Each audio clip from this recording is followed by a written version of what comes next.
Olá, pessoal, tudo bem com vocês? Desde já queria agradecer aos colegas que estão aqui ao vivo, né? Não só nessa aula, mas que tiveram durante todo o módulo. Né? Nós ainda estamos em processo de avaliação da primeira etapa, acredito que muitos não estão aqui porque estão realizando as avaliações, mas eu gostaria de agradecer muito desde já, né, pelo desafio. Eu sei que para muitos nunca tocaram instrumento de sopro, para outros nunca tiveram interesse algum de, né, de ter que pegar a flauta doce e caíram nesse módulo assim meio que de surpresa, de paraquedas, mas eu queria agradecer, acho que foi um módulo bem produtivo. No geral, pelas peças que eu tenho ouvido de livre escolha, vocês até ultrapassaram as notas básicas e foram tocando outras notas, né? Claro que alguns com mais facilidade, outros menos, mas de forma geral, eu achei que a turma está respondendo muito bem ao nosso programa aí. Queria agradecer a participação e o empenho de vocês nessa disciplina que pega, infelizmente, o módulo mais curto do ano, né? Que geralmente o do começo do ano ele é um pouquinho maior do que esse agora, que ele já termina muito rápido por conta de ser dezembro. É um mês, é um módulo muito corrido, né? Mas mesmo assim, eu achei que foi bem produtivo. Tivemos playbacks muito bonitos, que algumas pessoas elaboraram. Eu mesmo me acompanhei no violão, achei bem legal isso, né? A pessoa pegou o seu instrumento e tentou, né, mostrar ele junto com a flauta doce, tá? Então, achei bem legal. E vamos então, né, para o nosso último tema, que está relacionado com a nossa atividade de 18 pontos, que é performance e ansiedade musical. É a unidade 6, musicalidade na performance com a flauta doce. O que a gente vai falar aqui, na verdade, vale para todos os instrumentos, só que nós vamos focar, lógico, né, no caso aqui, nós vamos dar alguns exemplos com a flauta, tá? A performance musical, ela é descrita como a constituição e articulação de significado musical, abarcando atributos cerebrais, corporais, sociais e históricos do executante. E o pensamento desses autores, segundo Luciane Cuervo, converge para a compreensão da musicalidade como a habilidade de gerar sentido musical através da performance. A Luciane Cuervo é uma educadora e flautista, não sei se ainda atua, mas atuava na orquestra do Rio Grande do Sul, era a única flautista solista do Rio Grande do Sul. E ela escreveu vários artigos, e um deles também ela fala um pouquinho sobre essa questão da performance musical, tá? O que acontece com a performance, né? Nós somos dois em um. Então, a gente tem o eu, que parece dar as instruções para que a gente possa executar o instrumento, e o comigo mesmo, que executa as ações. Então, ele é um realizador inconsciente automático. Por quê? Se eu acostumei com o meu instrumento, tem coisa que fica automática. Eu já vou para aquela nota automática, eu já seguro o instrumento na posição automática, porque os nossos exercícios técnicos, eles nos levam a isso, e eles nos levam a parâmetros e pequenos trechos daquitíricos que ficam memorizados. E aí, quando aquilo aparece na música, por mais que você às vezes nem está pensando muito naquele trecho, ou lembrando que você já executou no exercício técnico, aquilo fica meio que inconsciente. Então, ele tá mais, o comigo mesmo está relacionado mais à parte física nossa, que é a execução. E o eu é a questão mais cerebral, que parece dar as instruções. E encontrar formas diferentes para superar as nossas limitações e dificuldades é a chave para uma boa performance. A gente sabe que é difícil, mas com o tempo a gente vai acostumando.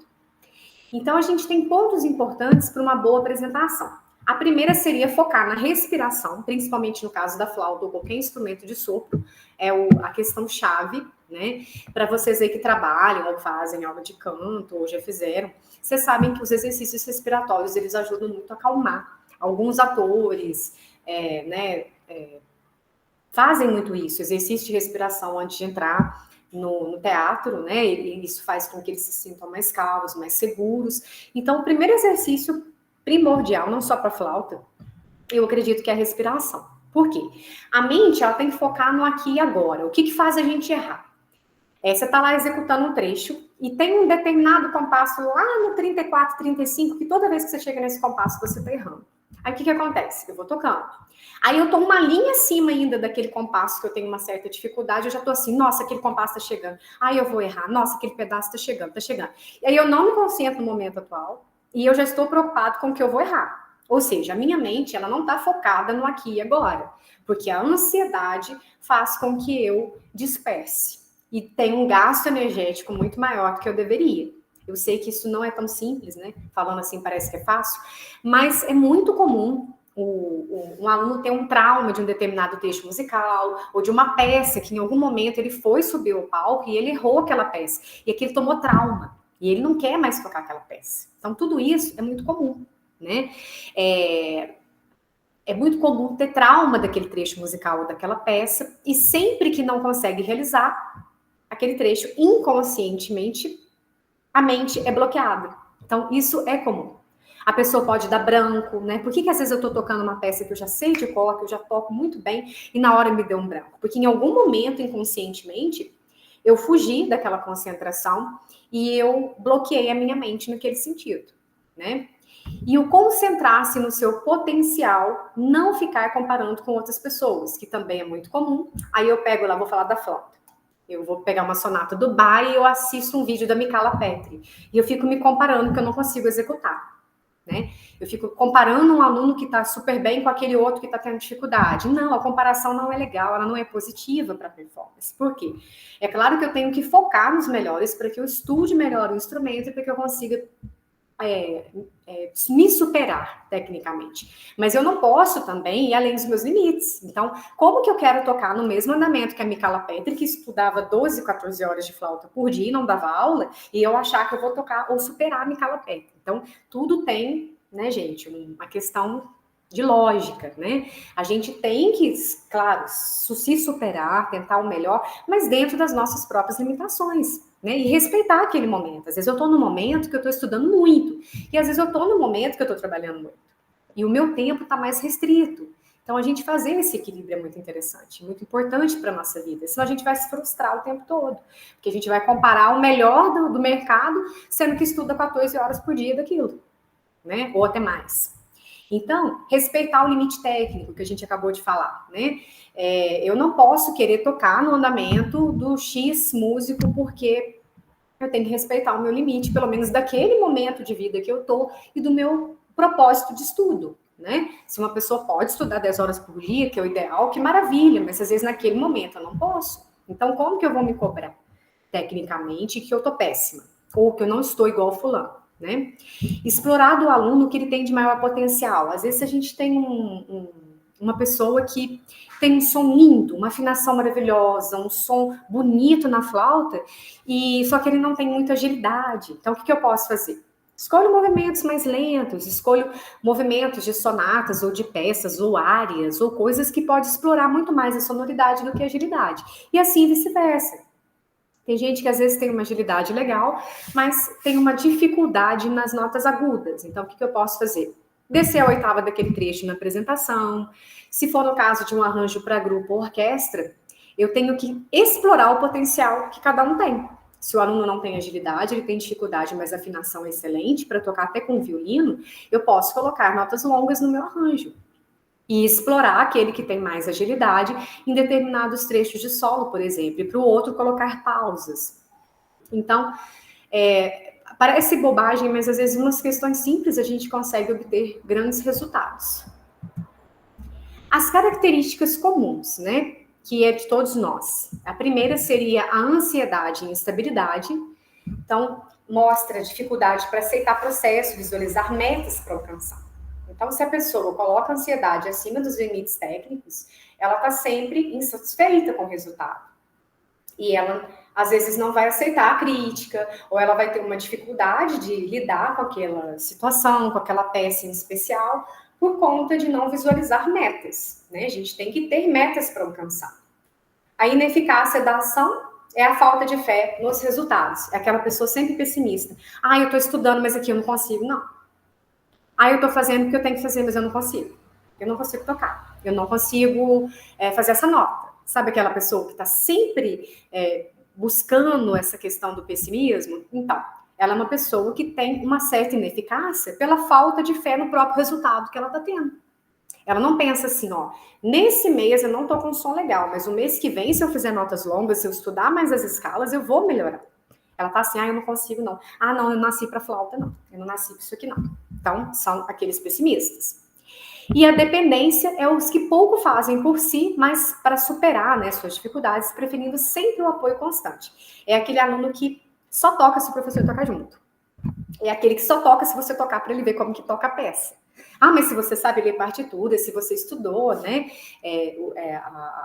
questões, né, específicas da técnica instrumental, você consegue se superar para estudar uma sonata. Ah, não, mas toca primeiro para eu ver. Sabe aquele que fala assim, não toca para ver como que é? Aí depois que você toca, que ele executa. Às vezes ele não confia tanto na própria interpretação, ou ele é um dependente mesmo. Ele só toca se você tocar junto, ele só toca se alguém tocar para ele ver. E aí ele vai tocar junto. E isso também não é legal. A gente tem que ter uma certa independência, tanto na questão dos estudos, quanto na questão da prática performática. Eu não posso querer toda vez tocar junto com outra pessoa. Por que eu não posso tocar sozinho? É claro que tem pessoas que têm um pouco mais de medo, mais de receio de palco, mais dificuldade, mas a gente está falando daqueles alunos que às vezes até uma certa preguiça. Ele acostumou tanto tocar com o professor que ele não quer tocar sozinho. Ele não quer se apresentar sozinho ou ele acha que não consegue. Então, esses são os dependentes. E quais fatores promovem o desenvolvimento da musicalidade, segundo a Luciane? A construção do repertório, né? A gente tem, na prática de leitura musical, a gente tem alguns processos. Então, tem a decodificação, que está relacionado com os códigos musicais mesmo, com a leitura de notas, com os conteúdos mais teóricos. Nós temos a mediação, que são códigos transformados em sistemas significativos. Então, se eu estou lendo uma semicolcheia sozinha, eu estou pensando no ritmo e na duração dela. Mas se eu vejo aquela mesma semicolcheia numa frase musical, ela já vira um fraseado, ela já vira música para mim. E a realização trata-se da performance musical propriamente dita. O que é a realização? É a execução do instrumento. Né? Porque na mediação eu posso solfejar, eu posso falar as notas, né? Eu posso construir uma frase, não preciso tocar. Mas na realização é a prática instrumental propriamente, ou seja, você passou por toda aquela decodificação, né? Acostumando a ler os ritmos, você sabe o tempo, o compasso. Lá na mediação, você consegue transformar aqueles códigos, aqueles ritmos, aquelas figuras musicais em frase, em sentido de música, e na realização eu pego meu instrumento e vou executar. E tem também os estágios de envolvimento com a performance. A gente vai pensar em 3 estágios principais, que seria uma partitura musical pelos quais podemos estudar a performance. A prática de leitura à primeira vista, todo mundo aqui já passou, né? Quando você pega um exercício, um trecho de uma peça que você nunca tocou, é a primeira vez. Leitura à primeira vista. Os pianistas já fazem isso muito bem. E, geralmente, nas práticas deles, dos cursos, já tem uma aula específica de leitura à primeira vista, né? Eu posso também fazer o quê? Eu posso melhorar a minha leitura separando trechos ou frases definidas. Então, a fragmentação de trechos em frases menores pode facilitar com que eu consiga uma execução melhor e não tão cansativa. Tem gente que fica tão ansioso que ele pega um instrumento e ele quer tocar a peça inteira. Aí ele vê que tá errando, ele vê que tem algumas coisas que não tá conseguindo, mas ele vai tocando até o fim. Aí ele vai e pega o instrumento e começa tudo de novo, e depois tudo de novo. Então, às vezes, é melhor separar frases em membros de frase, em frases menores, né? De preferência em caráter de, principalmente no caso dos fraseados mais regulares, né? Que dá número par de compassos, fica mais fácil de dividir. E já as frases mais complexas, com adição de nota de passagem, ornamentação, ou que não apresenta progressão harmônica normal, parecem diminuir o alcance de previsão. Né? O que é alcance de previsão? É quando você bate o olho, você já consegue enxergar a frase. Fala assim, nossa, aqui eu tenho que respirar. E algumas são um pouquinho mais difíceis, né, de ter esse alcance. Então, há configurações de altura, de ritmo, com movimentos de altura de escala, arpejo, ou ritmos daquetílicos que o leitor aprende a reconhecer como unidade de estudo.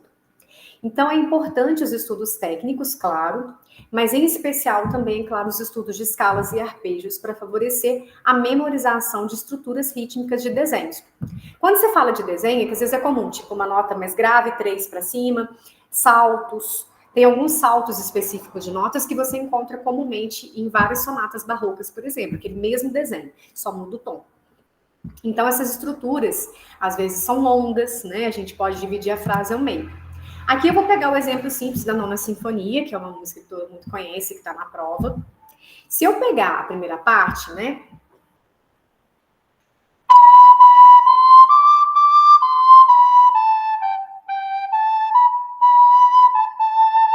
É a frase, é como se fosse uma pergunta. Aí qual que é a resposta?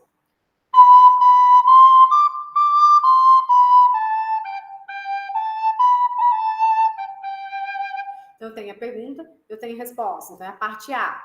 Aí, depois, a próxima parte tem uma variação rítmica, né? Uma variação melódica maior, já é a parte B. Então, quando eu consigo desmiuçar um pouco mais, é claro que eu peguei um exemplo simples, viu, gente? Mas quando eu consigo esmiuçar mais a minha peça, em partes menores, eu consigo compreender melhor a música. Ah, eu estou falando uma coisa, depois logo eu já estou respondendo aquilo.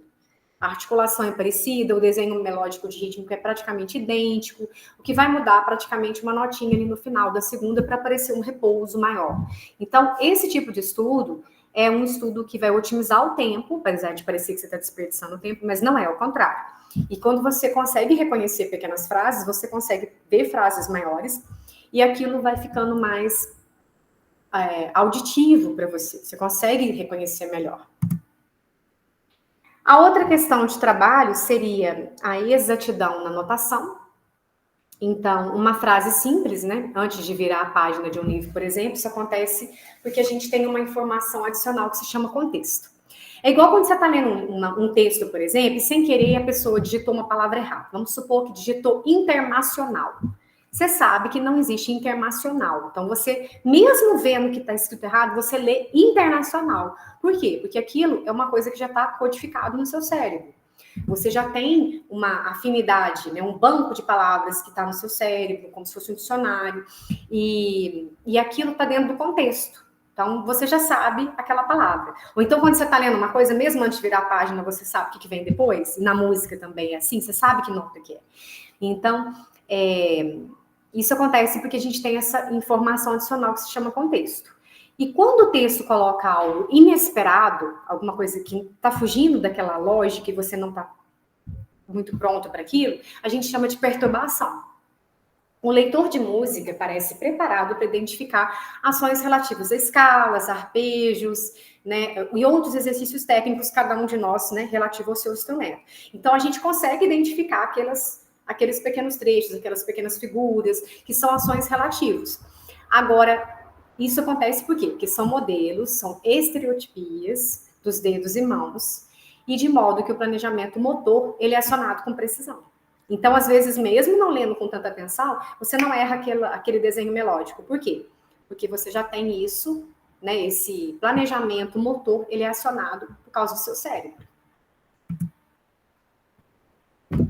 Tem também o tipo de performance que é aquela produzida durante repetidos estudos. Então, no caso aqui, o objetivo é fazer com que, de acordo com os exercícios técnicos e separação de trechos, eles consigam melhorar a performance até que ela atinja o nível de adequação, conhecido como treinamento ou prática.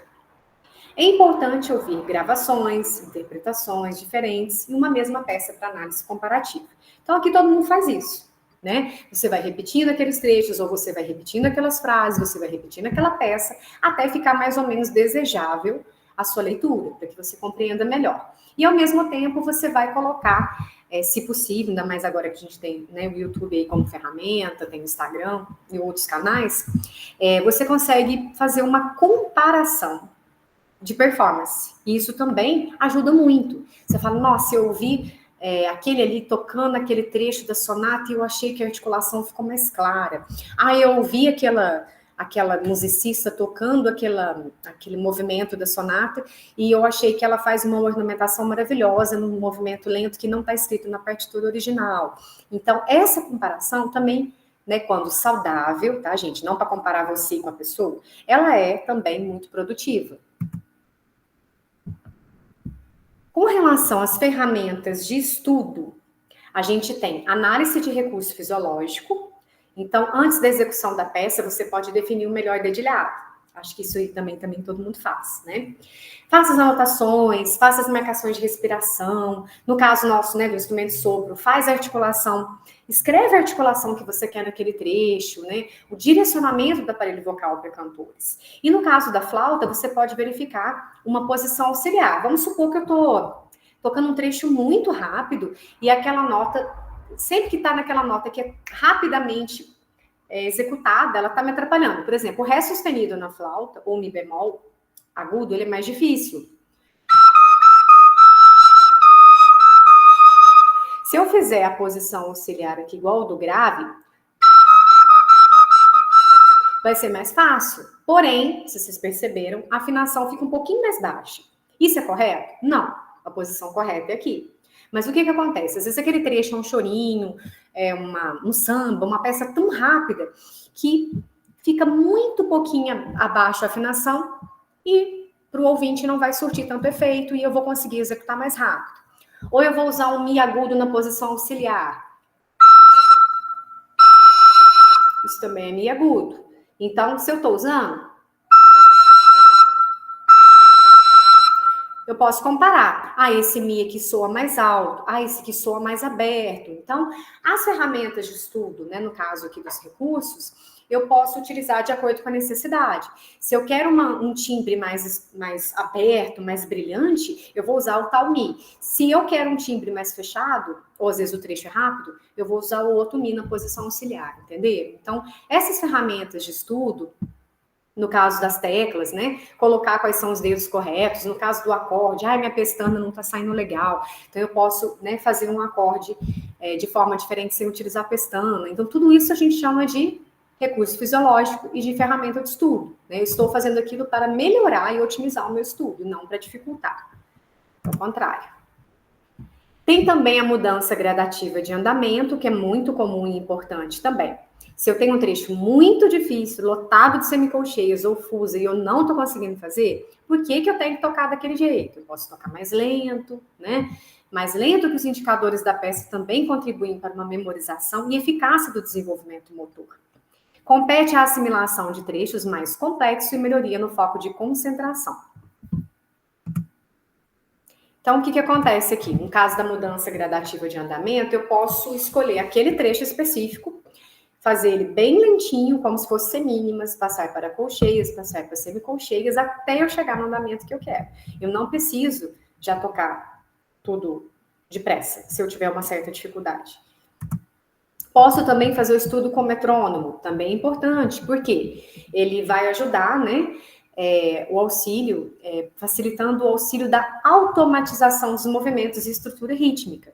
Se eu estiver tocando bem, mas eu tiver com uma dificuldade para marcar o pulso, e sem querer naquele pedaço que tem um monte de semicolcheias, eu estou sempre correndo, sabendo que não é para correr, o meu pulso tem que ser mantido, o que eu faço? Eu utilizo o metrônomo. Ele vai corrigir, ele vai ajudar, né, ajudar nessa automatização de movimentos e estrutura rítmica. E também vai limitar a fluência musical. A gente sabe, pelo fato de ser ali marcado, né, ele vai limitar um pouco, às vezes eu não consigo fazer um ralentando, mas o metrônomo não é para isso. Ele é para você situar que você está tendo dificuldade de manter aquele pulso da música, ou aquele ritmo específico. Pode ser um trecho específico, ou eu posso tocar a peça toda com o metrônomo, depois eu tiro o metrônomo, caso eu queira fazer algum tipo de agógica, algum tipo de fluência musical. Tem a variação, que é um recurso que eu gosto muito, que é um recurso utilizado para modificação de elementos musicais do trecho, estudando para aquisição de habilidades motoras.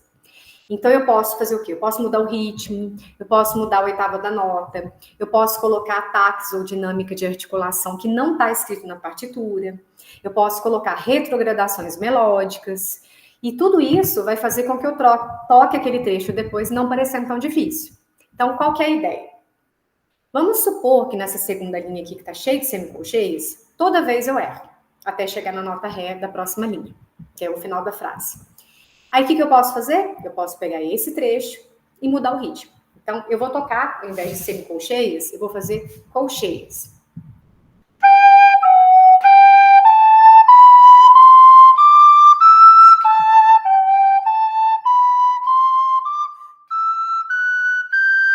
Tá, voltei aí. Aí eu vou pontuar, né? Eu vou dificultar um pouquinho mais, vou pontuar as primeiras notas de cada grupo.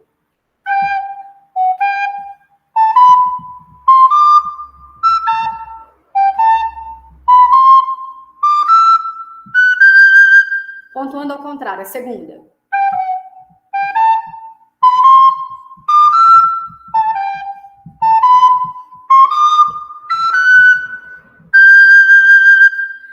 Fazendo a primeira nota e marcando as próximas como tercina.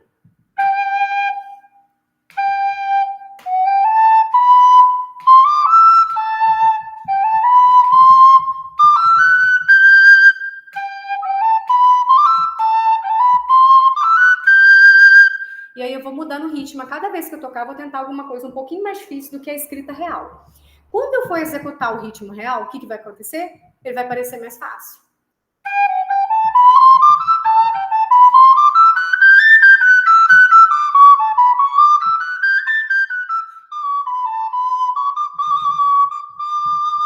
Aí sai. Então a ideia é trabalhada de forma inversa para o cérebro. Você vai dificultando o trecho, não o andamento, mas os ritmos, e na hora que você volta a tocar aquele trecho, você passa a achar ele mais fácil.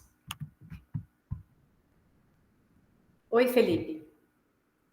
Oi, professora, tudo bem? Tudo? Professora, é porque eu vi você fazendo assim. Eu queria saber se isso é técnica que você faz, movimentação, isso é técnica ou isso é o seu jeito de tocar? Do que você está falando? É porque você faz uma dinâmica, quando você movimenta, você toca a flauta, você movimenta o corpo e a cabeça. Ah, não, isso é o jeito meu mesmo.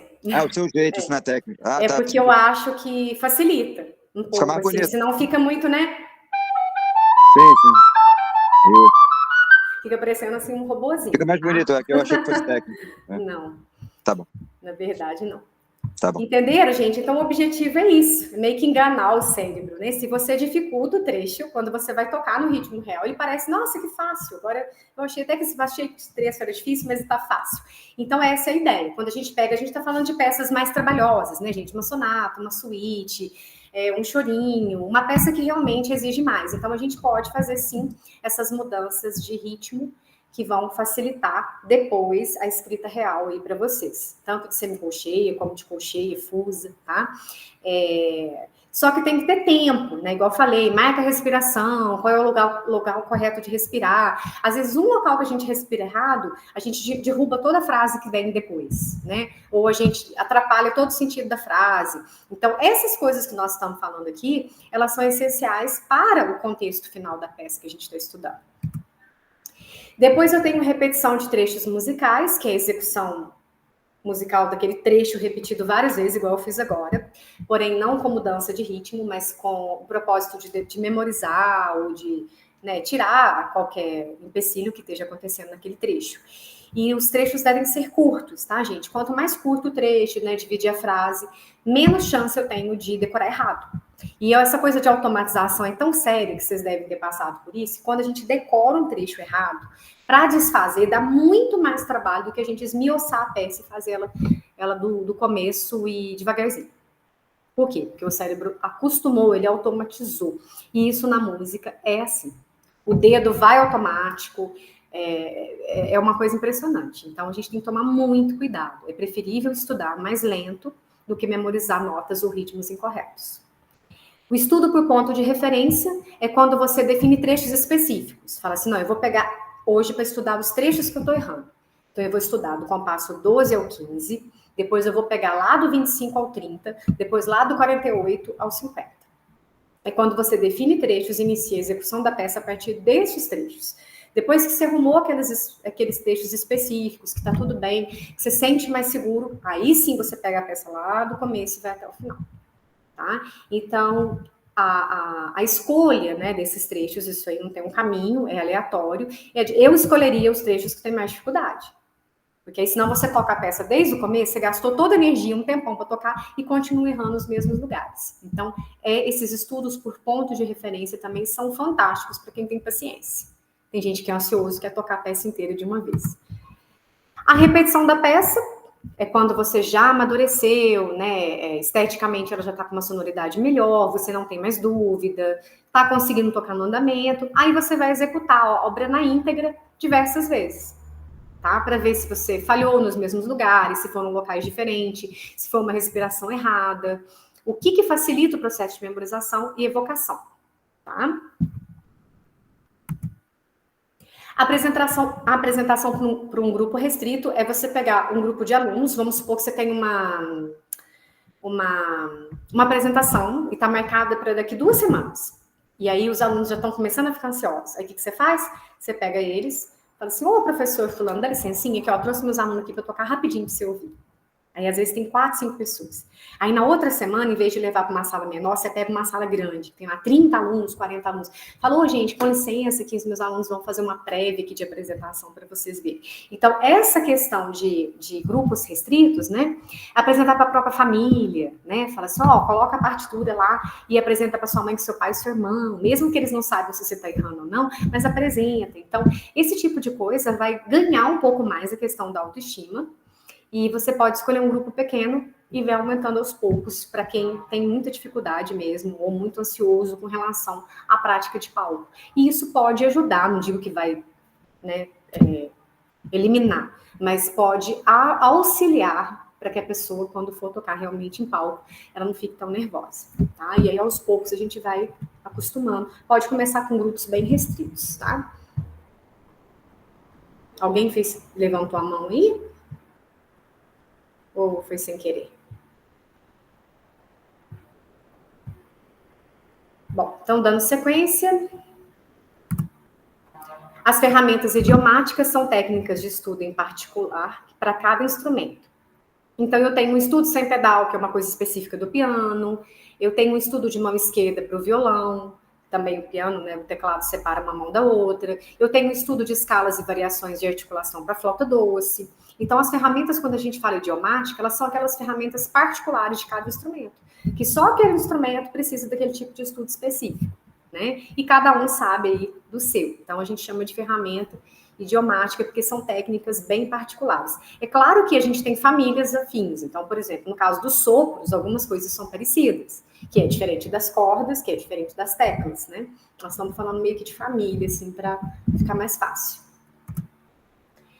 E ações musicais são atividades que estão envolvidas no processo de aprendizagem e execução.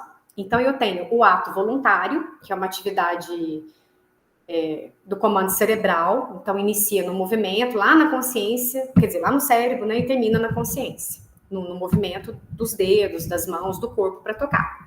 O ato reflexo é uma resposta motora que vem do estímulo, então ela organiza mais na memória.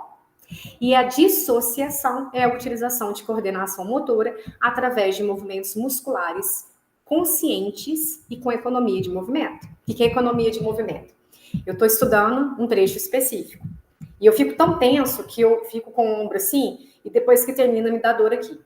Qualquer instrumento, gente, se tiver dando dor no corpo, é porque eu estou com excesso de movimento. Eu não estou controlando, né, o movimento. Eu estou excedendo ou está faltando alguma coisa no meu movimento muscular, no meu físico para executar aquela obra. Né? A gente brinca não, né? A gente fala que o instrumento tem que fazer parte do corpo. Então, a flauta é uma extensão do meu braço. Se eu começar a sentir dor demais para tocar, é porque eu estou tensionando alguma coisa, né? É lógico, a gente está falando de coisas normais. Gente, nós não estamos falando que é para ficar 8 horas, 9 horas, estudando sem parar, sem dar as pausas que são pedidas e falar que me causou uma distrofia muscular. Aí fui eu que causei, né? Eu estou excessivo. A gente tá falando de coisas normais. Você tá lá, pegou para tocar 2 músicas e já tá sentindo dor em alguma coisa, ou a sua postura tá errada, ou você tá tensionando muito os dedos ao apertar a flauta, sendo que não precisa, a flauta é leve. Alguma coisa eu tô fazendo em excesso, podem ter certeza. Então, vigiem o corpo nesse sentido, porque se não ficar natural, é porque eu estou excedendo em algum movimento muscular, ou eu estou exagerando em algum ponto. Oi, Felipe. Oi, professora, desculpa. É porque, olha só, eu tentei fazer aquele trabalho seu da Nona Sinfonia de Beethoven, não é isso? E acontece que a minha flauta, eu acho que eu não estou conseguindo fazer a 4ª nota. Ela sai muito dissoante, sai muito feia a nota. Qual E aí nota? a 4ª nota é o Ré. E Não, aí mas eu o mudei Ré é a mesma coisa do Dó, é o Dó só que tem o tirando bolinho, atrás. só que tem Talvez você atrás. tenha soprado um pouco forte, só isso. Não, eu já tentei de tudo que é jeito, professora. Eu quer ver? Eu tentei aqui. Depois Pode eu te ser mostro. depois, Felipe? Deixa eu Depois eu te terminar aqui, mostro senão a isso. gente perde o... Não, deixa eu só terminar aqui a explicação que eu estava tentando te falar. Eu fiz em outra afinação. Se é possível isso, eu posso fazer isso? Não, na prova tem que Não, né? ser por Tá causa do bom. playback, tá? Tá bom. Mesmo com playback na mesma afinação. Olha, eu prefiro que seja para ficar padrão para todo mundo, né? Tá Porque bom. fica mais fácil, tá? A automatização é obtida pelas ações de atitudes conscientes, né, que é no caso dos estudos mesmo pessoais da gente. A compreensão são as estruturas musicais e da forma, está ligada à razão. E a evocação, acabei de falar esse termo, né, é a utilização de conhecimentos exteriores à obra, que vão influenciar na minha compreensão. Então, o que é? Eu vou estudar um pouco sobre o estilo musical da peça que eu estou fazendo, eu quero ver um pouco do histórico do compositor, eu quero, igual a gente viu anteriormente, né, fazer um comparativo de vídeo de algumas pessoas tocando. Isso é evocação. Eu estou utilizando instrumentos, coisas e conhecimentos externos para eu melhorar a minha performance. Evocação. Compreensão, entendimento da estrutura musical e automatização, atitudes conscientes adquiridas do estudo. Seria, por exemplo, a minha digitação, né? Eu vejo a nota e a minha digitação já fica pronta. O que é isso? É uma automatização. Eu acostumei com esses movimentos dactílicos e eu passo a fazer isso de forma natural na flauta e rápido, porque o meu cérebro já automatizou. A ansiedade, ela já é um estado emocional com componente psicológico e fisiológico que faz parte do espectro normal das experiências e é propulsor do desempenho. Então, geralmente, né, as pesquisas, né, que eles fazem, né, falam muito sobre essa questão do medo e do pânico, né? Então, se a pessoa se protege do medo pela ansiedade, né, ela, né, não consegue subir no palco, né? E o pânico enfatiza o efeito produzido por um perigo. Então, não há preparação cognitiva. O pânico é diferente do medo, tá? É importante que o educador esteja atento quanto aos sintomas para adotar estratégias e tentar ajudar, né, para que esses tratamentos eficazes para o melhor aproveitamento e otimização da performance, tá? Você deve falar assim, mas o que vai fazer, né? O que pode contribuir para a ansiedade na performance? Né? A pessoa refere-se ao conjunto de aspectos da personalidade, isso é uma coisa que já é da pessoa, geralmente, né? Estudos comprovam que as mulheres são muito mais ansiosas que os homens, isso já é da natureza. Então, a pessoa é referente à natureza dela, ela já nasceu um pouco mais, um é mais calmo, o outro já é mais agitado, né? Pode ser relativo também ao perfeccionismo, porque aí eu vou gastar muito mais energia para deixar aquilo do jeito que eu quero do que o tempo que eu deveria gastar. Isso vai causar uma dor no meu corpo, já vai causar outras questões, né? Essa busca do perfeccionismo, que é muito importante, claro, para a gente melhorar, mas excedendo, aí já se torna doença. A tarefa, né? Quanto mais alto o nível da tarefa, maior o poder de traço de ansiedade. Então, a individualidade tem que ser observada, né? Superar os desafios aos poucos, né? Para alguma pessoa pode ser um ponto positivo, para outra já é um ponto um pouco mais negativo. A situação também, né? Encontra-se variações de indivíduo para indivíduo. Artistas com fobia social são mais geralmente ansiosos em situação solos do que os que não apresentam fobia. E às vezes um momento de vida, às vezes a pessoa está passando um período difícil, está passando um período que está exigindo mais dela, então sem que ela perceba, né? Todos nós podemos passar por isso, ficamos um pouco mais ansiosos. Então, tem vários fatores, não tem assim, isso aqui é uma coisa X que vai acontecer. Não. E o instrumento de sopro, assim como a prática de canto, ele vai ajudar muito, porque, querendo ou não, você está muito ligado com a questão da respiração. Se você respira mais e você sopra mais e você está controlando mais o ar, você está oxigenando seu cérebro. É por isso que a prática de respiração para o canto e os instrumentos de sopro são muito recomendados para pessoas ansiosas, porque o cérebro dele vai oxigenar muito mais e muito mais rápido, e isso vai fazer com que você abaixe ali um pouquinho, nem sempre tudo, mas um pouquinho a adrenalina. E os fatores que influenciam a prática de performance são a motivação, né? Se eu estou motivando o meu aluno, se eu estou me motivando a estudar mais, a otimizar meu tempo, a parecer que, né, parecer não, ele tem uma performance de curto prazo mais prazerosa, com sonoridade melhor, eu vou me sentir melhor para estudar cada vez mais, sem sentir que eu estou cansada. Escolher a ferramenta de estudo adequada ao nível de cada um, né? Igual eu falei, não exceder, eu vou estudar 10 horas sem descansar nem 15 minutos para tomar uma água, não é isso. A motivação, ela tem que partir de dentro para fora, você tem que sentir bem com aquilo que você está fazendo. A concentração, como que eu posso melhorar, né? Que hábitos de estudo eu posso criar para que eu me concentre melhor, para que aquele estudo fique mais otimizado, né?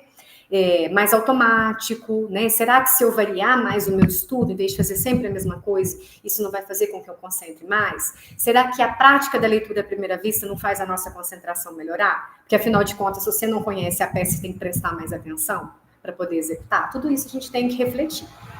E a intuição são experiências subjetivas, né? A gente não pode dizer que foi comprovado, que não tem como, né?